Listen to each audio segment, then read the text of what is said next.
Don Fabio Builes es uno de estos mineros de la Junta Directiva de la Asociación de Mineros Local del Bajo Cauca Antioqueño. Señor Builes, buenos días. Muy buenos días, Néstor. ¿Cómo van ustedes allá con el paro, señor Builes? Muy preocupados por la falta de voluntad política del gobierno para resolver un problema que ha tenido el Estado colombiano. Todos los gobiernos anteriores, es una deuda histórica que ha tenido con los mineros ancestrales y tradicionales de la región. Cuando usted dice mineros ancestrales, tradicionales, ¿de qué estamos hablando? ¿Minería un poquito ilegal? No, no es minería ilegal. Hay que diferenciar de minería informal y minería ilegal. Ok, entonces informal, le cambio el adjetivo. No ilegal, sino informal, ¿cierto? Sí, sí. Ok, ¿y cuál es la diferencia entre la minería informal y la ilegal? Néstor, en este momento los gobiernos anteriores, lo que le decía ahorita, en vista de la deuda histórica que ha tenido por la región, con la región, los códigos de minas que ha expedido el gobierno, la ley 685 del 2002 y la reforma al nuevo código de minas, nos sacaron a los pequeños y medianos mineros y fue un código de minas hecho para las transnacionales únicamente. El Bajo Cauca históricamente ha sido minero. Mi papá fue minero, mi abuelo fue minero, yo soy minero. Entonces es una tradición, esa es la ancestralidad de la minería en el Bajo Cauca. Sí, don Fabio, el presidente Petro dice que no está persiguiendo a los mineros ancestrales, sino a los mineros criminales, y por eso la ofensiva hay una contra las dragas grande y contra las maquinarias que se utilizan por parte de los grupos ilegales, que usted sabe que existen y que están intentando mezclarse con ustedes. Mire, hay que aclarar algo. El minero informal, ¿por qué es informal? Es informal porque el gobierno nos cerró las puertas para formalizarlo. Han habido todos los intentos y nosotros en el 2013 hicimos un paro muy grande también con el gobierno de Santos, precisamente exigiendo la formalización de la pequeña y mediana minería, cosa que se ha negado el gobierno. Entonces, una persona o un minero informal es el que, o ilegal para el gobierno, el que no tiene título minero y licencia ambiental. Exactamente, es un minero ilegal. Pero aquí en Colombia la ilegalidad es sinónimo de criminalidad. Entonces, el gobierno, por no tener voluntad política, o los diferentes gobiernos, de formalizarnos a nosotros, entonces han criminalizado una actividad que llevamos. Pero, don Fabio, miles de años. ¿a quiénes han capturado recientemente de esos mineros que usted dice que se consideran ilegales? ¿Hay capturas? ¿Hay operativos? ¿O Mire, cuál es la chispa? En el ¿Cuál es la chispa que los lleva? 5.000 operativos y no han capturado el primer minero. Por eso, don Fabio, es que déjeme le termino la pregunta. ¿Cuál es la chispa que detona el paro y el bloqueo que tiene hoy sin comida a más de 250.000 personas? Bueno, vamos un poquito atrás. En el 2012, el gobierno de Santos expidió con la resolución 774, el decreto 2235, donde autoriza a la policía a quemar la maquinaria que está en forma trabajando ilegal, entre comillas, para ellos, está en la informalidad.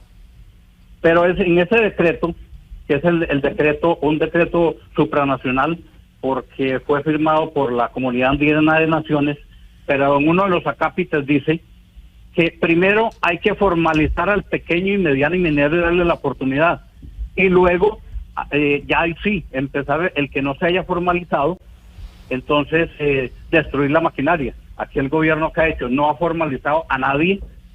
Eso es falso que digan que llevan no sé cuántos mineros formalizados, no. Hay una diferencia grande, Néstor, y los de Blue Radio le comento. Sí. Para el gobierno, el minero ancestral es el de la batea y una pica y una pala. Ese es el minero ancestral. Y resulta y sucede que para el gobierno ese minero no puede progresar. Sí. Todo en la vida lo van a tener con una batea y una pala. ¿Ustedes usan mercurio? ¿Ustedes usan mercurio para extracción de minerales? Ya la ley, desde que salió la ley del mercurio, aquí en el Bajo Cauca, los propios mineros hemos dejado de utilizar el mercurio. Hay otros métodos para sacar el oro. Lo que pasa es que nadie ha bajado por aquí a verificar eso, solamente como se trabajaba con mercurio antes, y no solamente nosotros, las multinacionales. Mineros S.A. ha utilizado toneladas de mercurio toda la vida hasta antes de salir esa ley. Y la prueba está en que desde el corregimiento de Pato, casi hasta Nechí, están esos cargueros inmensos, que no sino que usted le meta una batea a un carguero de esos y le sale mercurio, le sale azogue de eso.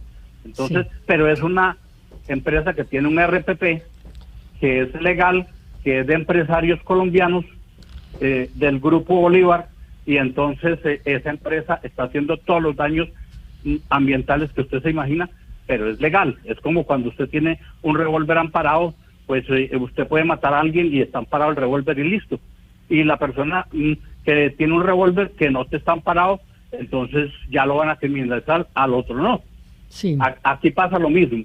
El daño ambiental, si vamos a daño ambiental, nosotros decimos lo que nosotros hemos dicho, una afectación ambiental, porque se puede recuperar. Pero señor Willis, esas multinacionales... En las cuencas del río Nechí, que ha hecho esa multinacional, sí. La Minera es ahí, la que sigue habiendo. En el 2013 nosotros sacamos un video y mostramos los daños ambientales, más de 40 ciénagas que ha acabado esa empresa, y no ha pasado absolutamente nada. Señor Willis, esas multinacionales ya no pueden usar mercurio, como nadie lo puede usar, pero además tienen la obligación de presentar una licencia ambiental. Ustedes, los mineros ancestrales, ¿por qué se niegan a que se les exija también una licencia ambiental? No, es que no es licencia. Lo que pasa es que la licencia ambiental es uno de los cumplimientos que tiene que hacer. Uno tiene que trabajar con un PTO, con un plan de trabajo y obras, y la licencia ambiental. Pero ¿qué pasa? Para llegar a todo eso, tienes que formalizarte primero. Tiene que estar formalizado el minero. ¿Qué es formalizado? Que tenga un título minero. Ese título minero, ¿qué ha pasado en el Bajo Cauca? Desde los gobiernos anteriores, exactamente en el gobierno de Álvaro Uribe, venían más o menos entregando un promedio los gobiernos de 350, 400 títulos anuales, el periodo de 4 años. Álvaro Uribe en los 8 años entregó 8.470 títulos, la mayoría empresas extranjeras. Cuando nos dijeron a nosotros, ustedes se tienen que formalizar y legalizar, ya no había dónde. Todas las empresas habían solicitado 30.000, 40.000 hectáreas en sitios en donde nosotros ya estábamos trabajando hacía mucho tiempo.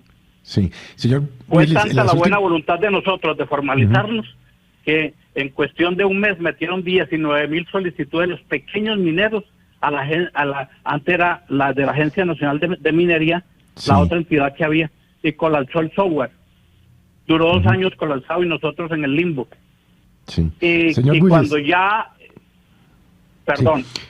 ¿Qué pasó después? Le cambiaron el nombre y ya nombraron la Agencia Nacional de Minería, y resulta y sucede que eso quedó ahí.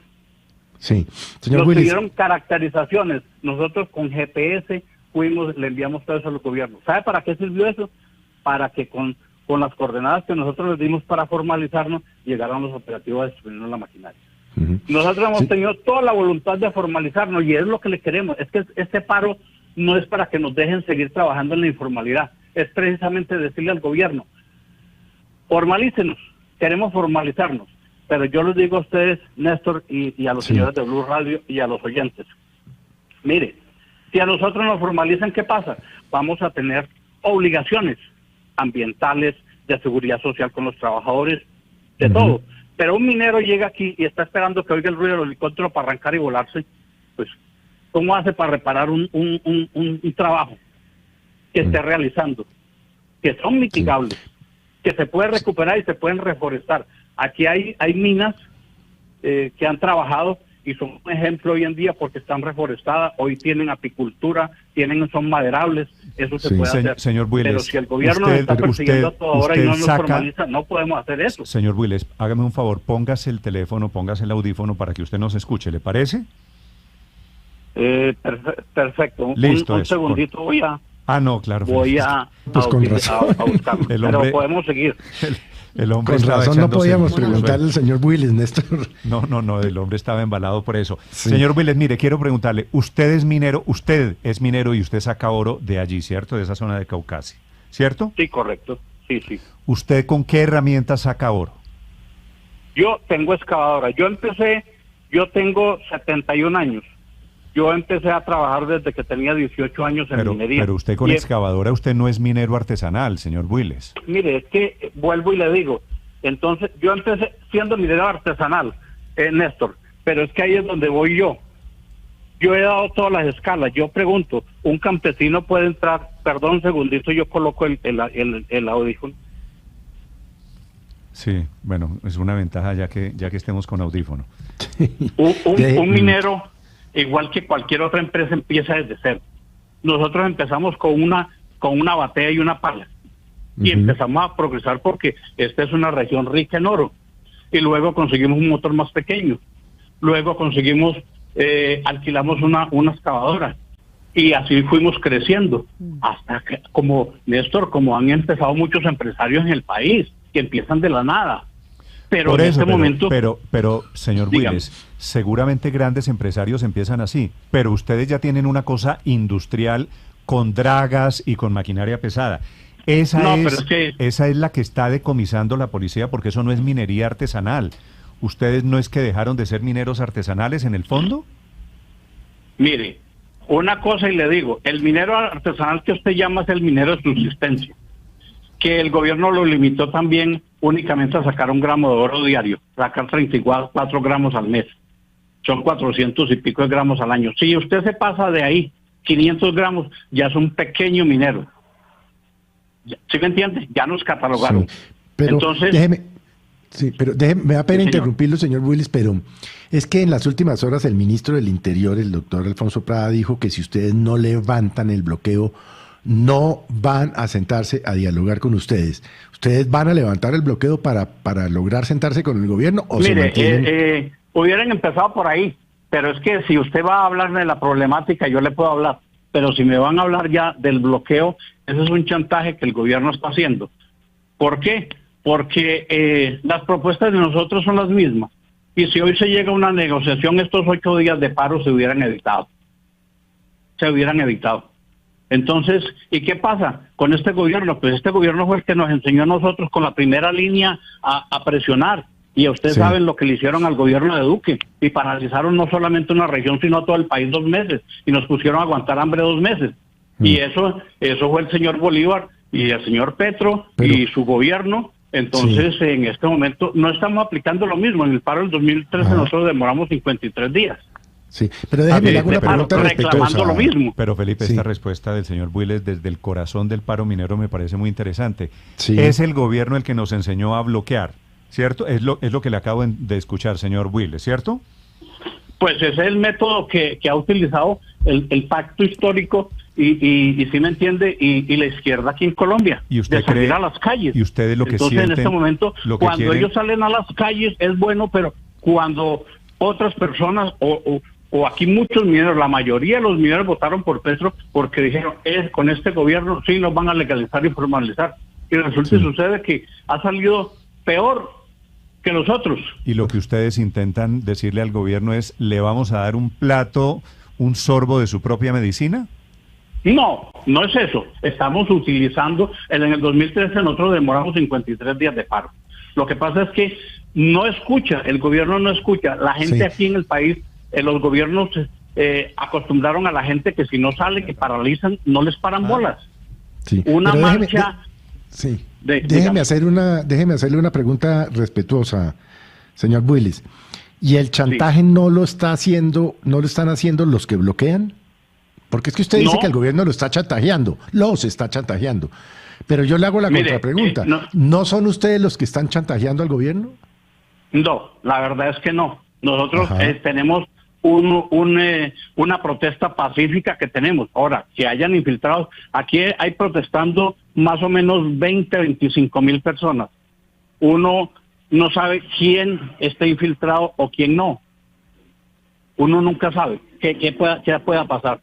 Lo vimos en marchas en Bogotá, donde han habido infiltrados. ¿Por las FARC?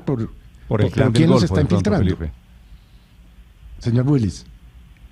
Perdón que estaba pasando un avión en el momento, un avión militar trayendo más militares a militarizar la zona. Sí, señor. Le pregunta Felipe, señor Willis, le pregunta, ¿quién tiene infiltrado el paro minero? Néstor, mire, usted me va a poner en una situación difícil, pero yo se la voy a contestar francamente. Sí. Aquí, por ausencia del Estado en esta zona del Bajo Cauca y en mucha parte del país, los grupos armados se han tomado la región y son los que mandan. Primero fue la FARC, después fue el ELN y después fueron las autodefensas y ahora las bandas criminales. Todas han estado en la región. El minero es una persona pacífica que es dedicada a su trabajo. ¿Y qué hacen estos grupos armados? Pues lo que hacen con todo el mundo, lo que hacen en las ciudades, extorsionar a los buses, a los buceros, a las tiendas. Bueno, pues a nosotros, imagínese usted, hagamos este ejercicio. Un minero está a un día de camino, porque eso no es tan fácil como dicen, a un día de camino, para meter su herramienta, sus cosas, su combustible, está trabajando allá. Llega un grupo armado allá y le pide una cuota y usted está un día de camino donde están las autoridades. ¿Usted qué hace? Si no paga la vacuna, pues lo matan. Entonces nosotros somos víctimas de todos los grupos armados que han habido en el Bajo Cauca. Lo que usted me quiere decir... Desde las guerrillas que empezaron primero y ahora pues las bandas criminales, las diferentes bandas que llegan. Señor Willes, ¿usted le ha pagado vacuna al Clan del Golfo, por ejemplo? Mire, el minero que está en Caucasia, el tendero, el almacenista, el de la ferretería, que no haya pagado vacuna, le está diciendo mentira. Aquí en el Bajo Cauca, aquí desde los chanceros para arriba pagan vacuna. Ese es el problema del país, esa es la falta de gobernabilidad que tenemos nosotros. Nosotros estamos desprotegidos. Esta es una zona donde no hay industria, no hay absolutamente nada. Entonces, y por falta de gobernabilidad, nosotros estamos a merced de cualquier banda que llegue. Sí. Señor Willes, usted está haciendo una radiografía que a mí me parece realmente sincera e interesante. Le hago una pregunta final, señor Willes. ¿Cuál es la solución, teniendo en cuenta que cada uno está en su orilla con algo de razón? ¿Usted ve un arreglo a la vista, señor Willes, o no? Nosotros tenemos, mire, es que nosotros le hemos presentado propuestas al gobierno que no lo han aceptado, propuestas viables. En este momentico tenemos una propuesta que es un distrito minero para el Bajo Cauca. Pues lo llamamos distrito.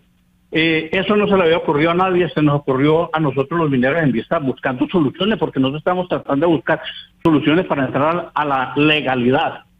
Pues nosotros, le digo, Néstor, o sea, legalidad quiere decir trabajar formalmente, pero no salir de la ilegalidad, o sea, de la criminalidad, porque ninguno de nosotros pertenecemos a ninguna banda criminal. De todos los operativos que han hecho, la policía destruyendo máquinas en el Bajo Cauca no ha encontrado una sola arma. Los mineros que han capturado los han tenido que soltar porque no han tenido antecedentes. Entonces, nosotros no pertenecemos a ninguna banda criminal, que quede claro eso, pero, y claro, le quede claro al país. Sí, pero ahí tenemos una diferencia. ¿Quién destruyó el banco de ayer en Caucasia, entonces? No, ¿quién mató? Yo le puedo preguntar a usted quién destruyó los CAI en Bogotá y todas esas cosas. No. El vandalismo ¿Quién mató al señor Pérez? Pero no somos los mineros. ¿Cómo que no? ¿Y entonces? Mire, los que han capturado han sido menores de edad, de 14, 15 años, que han capturado aquí de barrios marginales de aquí de Caucasia. Esos son los que en el 2013, en el paro que se hizo en el 2013, también hubo menos vandalismo que ahora. Sí. Pero lo que pasa es que en este momentico nosotros estamos concentrados en las solicitudes que le estamos haciendo al gobierno y las respuestas del gobierno. Entre más ligeras soluciones, el gobierno nos solucione las peticiones de nosotros, pues hombre, el paro se levanta. Sí. Pero Néstor, si hay una ley, si nosotros nos vamos para el monte hoy en día y mañana llegan a destruirnos la maquinaria, nosotros no podemos movernos de aquí, porque es el fruto del trabajo de toda una vida. Sí. ¿Usted no ve en mano del Clan del Golfo aquí por ningún lado, señor Willes?